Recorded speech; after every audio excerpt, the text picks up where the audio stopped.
Hello everyone, ఇవాళ మనతో పాటు ఉన్నారు సీనియర్ జర్నలిస్ట్ జగదేవ్ గారు. వారితో మాట్లాడదాం. సార్ నమస్తే సార్.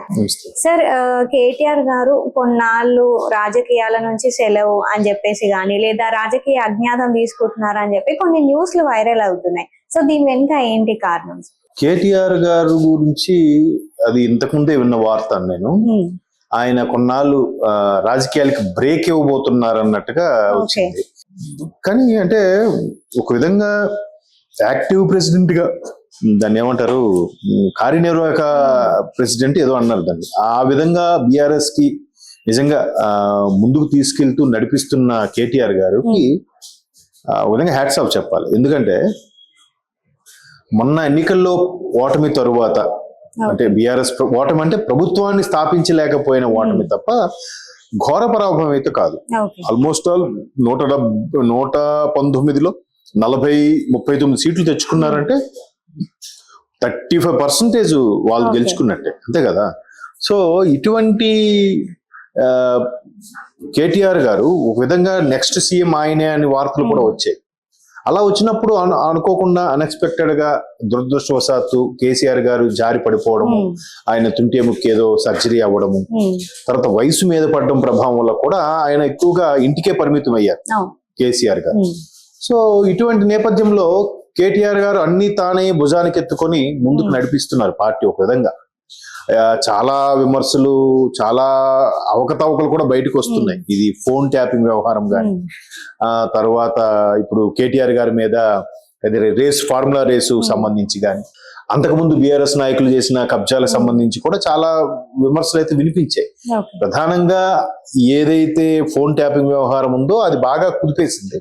దానికి సంబంధించి కూడా చాలా ఇష్యూస్ వచ్చాయి. కరెక్ట్ గా అదే టైంకి అంతకు ముందు కవిత గారు అరెస్ట్ అవ్వడం, ఆవిడ అక్కడ ఉండిపోవడం, కవిత గారి అరెస్ట్ కోసం, ఆవిడ విడుదల కోసం, ఆవిడ బెయిల్ కోసం మళ్ళీ కేటీఆర్ గారు ఢిల్లీ, హైదరాబాద్ తిరగడం, ఇవన్నీ కూడా అన్ని తానే చూసుకుంటారు. ఎక్కడ ఎవరు ఏ పార్టీ వాళ్ళు కౌంటర్ చేసినా, ఎక్కడేం మాట్లాడినా అన్నిటికీ డిఫెన్స్ ఆడేది ఈయనే, కేటీఆర్ గారే. నెక్స్ట్ ఆప్షన్ ఎవరు ఉన్నారంటే హరీష్ రావు గారు.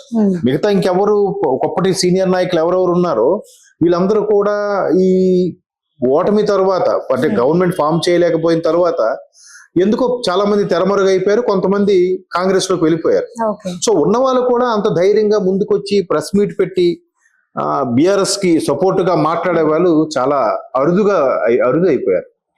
దట్టు ఫోన్ ట్యాపింగ్ వ్యవహారం బయటకు వచ్చిన తర్వాత ఇంకెవ్వరు మాట్లాడలేదు, ఒక కేటీఆర్ గారే మాట్లాడుతున్నారు. అంటే ఎవరేం మాట్లాడితే ఎవరి పేకల మీదకి వస్తుందని భయమో, లేకపోతే వాళ్ళ హ్యాండ్ ఉందనే ఉద్దేశమో, నిజంగా ఉందేమోనో మొత్తానికి ఎవరు మాట్లాడలేదు. అటువంటి సందర్భాలు కూడా ఈయన రేయింబవళ్ళు ఎక్కడికక్కడ శ్రేణులను కలుస్తూ వాళ్ళని ఉత్సాహపరుస్తూ మాట్లాడుతూ అన్ని చేశారు. సరే, ఈయన కుటుంబంతో రిలాక్స్ గా ఎక్కడికైనా వెళ్దాము, యుఎస్ వెళ్దాము, మలేషియా వెళ్దాము, ఆస్ట్రేలియా వెళ్దాం, ఎక్కడికైనా వెళ్దాం అనుకున్నా కూడా కేటీఆర్ గారు అరెస్ట్ అవుతారు కాబట్టి భయంతో పారిపోతున్నాడు అని చెప్పి విమర్శలు చేస్తే ఇప్పుడు ఆయనకి ఏం ఫరక్ పడదు. కానీ కింద స్థాయి శ్రేణులు అరే అన్నేంటి ఇలా ఈ టైంలో వెళ్ళిపోయాడు, నిజంగా వెళ్ళాడు అని చెప్పి ఉన్న కాస్త శ్రేణులు కూడా దూరం అయిపోతే పార్టీ పటుత్వం కోల్పోతుంది. సో అందుకని ఈయన వెళ్లకుండా ఓపిక పట్టి అన్ని ఉన్ని ఆఖరికి కొండా సురేఖ లాంటి వాళ్ళు నాగార్జున గారి విషయంలో చాలా అవమానంగా మాట్లాడిన, లేదంటే సమంత గారి పేరుని మెన్షన్ చేస్తూ కొన్ని రకాల ఎలిగేషన్స్ ను కేటీఆర్ గారి మీద రుద్దే ప్రయత్నం చేసిన, వాటన్నిటికి కూడా ఆయన ప్రతిదీ కూడా ఫేస్ చేశాడు. అంటే రాజకీయ నాయకులు అలాగే ఉండాలి, జనాల్లో వెళ్తుండాలి, మాట్లాడుతుండాలి, చేస్తుండాలి. సో ఇన్ని అయినప్పటికీ ఎట్టకేలకు ఆయన మరి కుటుంబంతో బయటికి వెళ్ళాలనుకున్నాడో లేదా కొన్నాళ్ళు అబ్బా రిలాక్స్ గా ఉందాం అనుకున్నాడో, మొత్తానికి కాస్త రిలీఫ్ గా అవుదామని ఫీల్ అవుతున్నారంట. తప్పులేదు, మహా అయితే ఒక వారం 15 రోజులు ఇట్టే గడిచిపోతాయి. ప్రభుత్వంలో లేరు కాబట్టి వాళ్ళు ఏ ఇష్యూస్ వచ్చినా ప్రాబ్లం లేదు. మరోవైపు కాంగ్రెస్ ప్రభుత్వం కూడా ఏం చేస్తుందంటే, మొన్న దీపావళి తర్వాత బాంబు పేలబోతుంది, దసరా తర్వాత బాంబు పేలిపోతుంది అని చెప్పి మన మంత్రి పొంగులేటి గారు హింట్లు ఇచ్చారు. సో అలాంటి హింట్లు బట్టి చూస్తే ఏమైందంటే కేటీఆర్ గారు అరెస్ట్ అవుతారేమో. ఈ ఫార్ములా రేస్ 1 ఏదైతే నెక్లెస్ రోడ్ లో నిర్వహించారో అది ఒక శాఖకు సంబంధించింది ఇంకో శాఖలోకి వితౌట్ ఎనీ పర్మిషన్స్ శాఖలోకి కన్వర్ట్ చేసి దాన్ని సుమారు ఒక 55 కోట్లు ఎంతో ఇట్లే చేసుకున్నారు అన్నట్టు కూడా విమర్శలు అయితే ఉన్నాయి. సో దాని మీద ఖచ్చితంగా కాంగ్రెస్ ప్రభుత్వం కూడా గవర్నర్ కి అపీల్ చేసుకొని ఆయన మీద ఎంక్వైరీకి కానీ లేదంటే అరెస్ట్ కి కానీ పర్మిషన్ ఇవ్వండి అనే విధంగా ప్రయత్నం చేస్తోందంట. ఓకే. సో అది ఇంకా పెండింగ్ లోనే ఉంది, ప్రయత్నం అవ్వట్లేదు, ఇంకెప్పటికీ లేదు, నన్ను ఎవరు అరెస్ట్ చేస్తారు, బాంబు పేలుతుంది అనుకున్నప్పుడు కూడా కేటీఆర్ గారు ఏం చెప్పారు, అరెస్ట్ చేస్తే చేసుకోండి, నాకేం ప్రాబ్లం లేదు, ఇంకో కాస్త స్లిమ్ అవుతా, బయటకు వచ్చాక పాదయాత్ర చేస్తా అని కూడా ఆయన స్టేట్మెంట్ ఇచ్చారు. అంటే మేబీ ఇది ఖచ్చితంగా ఉచ్చు బిగుసుకుంటుంది, నాకు అరెస్ట్ చేస్తారు, అరెస్ట్ చేస్తే కానీ కాంగ్రెస్ వాళ్ళు నిద్రపోరు అని అనుకున్నారేమో కేటీఆర్ గారు. అరెస్ట్ చేస్తారు అని అనుకున్నారు అందరూ, కానీ అది ఇంకా పెండింగ్ లోనే ఉంది. గవర్నర్ గారి దగ్గర ఫైల్ పెండింగ్ లో ఉందని కూడా కొంతమంది బీఆర్ఎస్ శ్రేణులు మాట్లాడుకుంటున్నారు. ఏదేమైనా రాజకీయాలు అనుకుంటాం కానీ పర్సనల్ లైఫ్ చాలా దూరం అయిపోతారు. ఇప్పుడు ఫ్యామిలీ, పిల్లలు, వాళ్ళతో గడపడం, ఎందుకంటే పొద్దున్న లేస్తే జనాల్లోనే ఉంటారు, క్షణం తీరిక లేకుండా అక్కడ ప్రోగ్రామ్, ఇక్కడ ప్రోగ్రామ్, అక్కడ పార్టీ ఆఫీసు, ఇక్కడ పార్టీ ఆఫీసు, లేదంటే ఎవరైనా ప్రభుత్వం తరపున ఎలిగేషన్ వస్తే వెంటనే ప్రెస్ మీట్ పెట్టాలు, మాట్లాడాలు. ఇంకా వాళ్ళ ఇంట్లో గడిపేది మహా అయితే 4 to 5 hours నుంచి ఉంటారు నైట్ పడుకున్నప్పుడు, అది కూడా. సో ఇంత బిజీ షెడ్యూల్లో భార్య పిల్లలతో గడిపేది కానీ, ఫ్యామిలీతో స్పెండ్ చేసేది కానీ ఏం ఉండదు.